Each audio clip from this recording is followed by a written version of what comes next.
saudara-saudari yang dikasihi Tuhan, jumpa lagi dalam renungan harian kita bersama saya Suster Petronella Brukaro KSCC.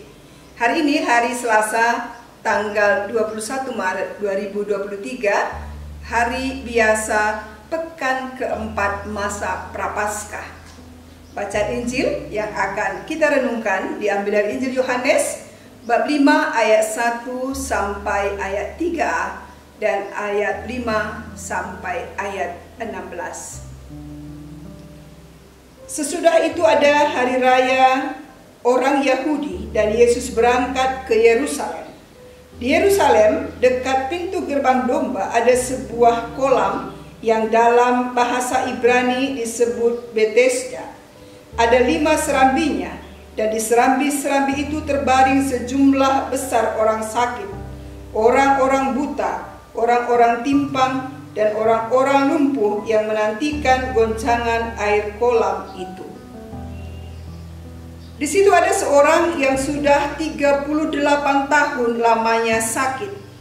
Ketika Yesus melihat orang itu berbaring di situ dan karena ia tahu bahwa ia telah lama dalam keadaan itu, berkatalah ia kepadanya, "Maukah engkau sembuh?"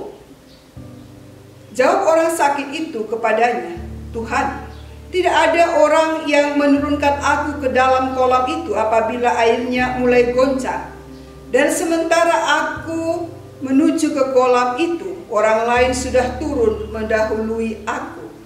Kata Yesus kepadanya, "Bangunlah, angkatlah tilammu dan berjalanlah." Dan pada saat itu juga sembuhlah orang itu, lalu ia mengangkat tilamnya dan berjalan. Tetapi hari itu hari Sabat.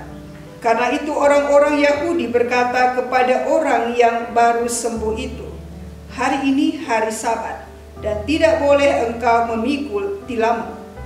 Akan tetapi ia menjawab mereka, "Orang yang telah menyembuhkan aku, dia yang mengatakan kepadaku, angkatlah tilammu dan berjalanlah." Mereka bertanya kepadanya, "Siapakah orang itu yang berkata kepadamu, angkatlah tilammu dan berjalanlah?" Tetapi orang yang baru sembuh itu tidak tahu siapa orang itu, sebab Yesus telah menghilang ke tengah-tengah orang banyak di tempat itu. Kemudian Yesus bertemu dengan dia dalam bait Allah, lalu berkata kepadanya, "Engkau telah sembuh, jangan berbuat dosa lagi, supaya padamu jangan terjadi yang lebih buruk." Orang itu keluar lalu menceritakan kepada orang-orang Yahudi bahwa Yesuslah yang telah menyembuhkan dia. Demikianlah sabda Tuhan. Saudara-saudari yang terkasih, dalam bacaan yang baru kita dengar dikisahkan tentang seorang yang sakit selama 38 tahun. Mari sejenak kita membayangkan keadaan orang sakit dalam bacaan tadi. 38 tahun.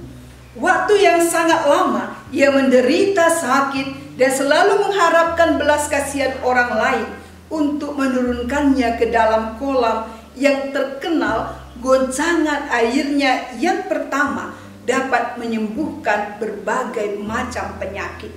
Tentu ini perjuangan yang sangat berat karena pertama, ia bisa masuk hanya dengan bantuan orang lain. Kedua, hanya goncangan air yang pertama orang masuk ke dalam kolam itu yang akan mendapatkan mukjizat kesembuhan. Inilah realita yang harus dihadapi oleh orang sakit tersebut, dan rasanya mustahil ia bisa masuk ke dalam kolam itu karena semua orang berlomba untuk memasuki kolam mukjizat itu. Barangkali ia sudah mulai putus asa dan merasa tidak mungkin bisa sembuh, mengingat keadaan dirinya yang tidak berdaya sama sekali dan harus bergantung kepada belas kasihan orang lain yang mau menolongnya. Dalam keadaan yang sangat menyedihkan ini, Yesus datang, menghampirinya, menyapanya dan bertanya, "Maukah engkau sembuh?" Bukan menjawab pertanyaan Yesus, tapi orang sakit ini mengadu kepada Yesus tentang keadaan dirinya, sebab selama ini tidak ada yang peduli dan mau menolongnya. Maka Maka Yesus berkata, bangunlah, angkatlah tilammu dan berjalanlah.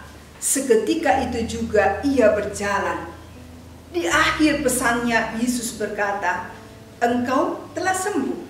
Jangan berbuat dosa lagi, supaya padamu jangan terjadi yang lebih buruk.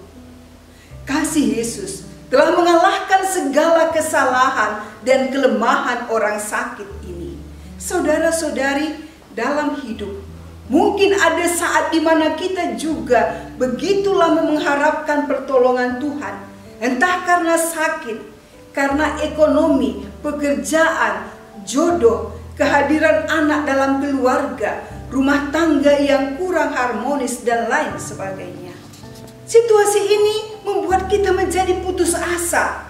Iman kita lemah karena Tuhan tak kunjung mendengarkan doa dan membantu kita. Dalam situasi yang demikian, bisa saja kita merintih, mengeluh, dan meragukan kasih Tuhan. Kita menjadi seperti orang sakit yang berdosa, yang banyak mengeluh, bahkan sampai marah pada Tuhan. Kemarahan kepada Tuhan dilakukan dengan tidak mau lagi pergi ke gereja, tidak mau berdoa, tidak mau ikut kegiatan rohani, dan lain sebagainya. Satu bukti nyata lewat bacaan hari ini, bahwa dalam segala kelemahan kita, Tuhan mampu menguatkan kita. Di saat kita merasa mustahil dapat diselesaikan atau disembuhkan, tetapi bagi Tuhan tidak ada yang mustahil. Dan Tuhan sanggup memulihkan keadaan kita. Maka marilah kita belajar untuk tetap berharap pada belas kasih Tuhan. Kasih-Nya melampaui kelemahan dan kegagalan kita. Belas kasih-Nya lah yang akan menghampiri kita dan berkata, maukah engkau sembuh? Pertanyaan kepada orang sakit itu saat ini diajukan kepada kita, maukah engkau sembuh? Maka saudara-saudari yang terkasih, mari kita melihat sakit yang kita alami saat ini.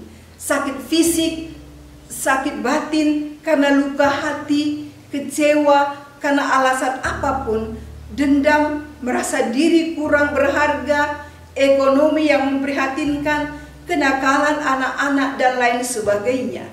Mari kita jawab pertanyaan Yesus. Jawaban kita akan menentukan kesembuhan kita dengan bangkit dan berjalan. Tuhan mau dalam segala kelemahan kita, kita berani bangkit dan berjalan. Inilah memotivasi kita agar kita tetap percaya dan hidup di bawah naungan kasih Tuhan. Tuhan memberkati.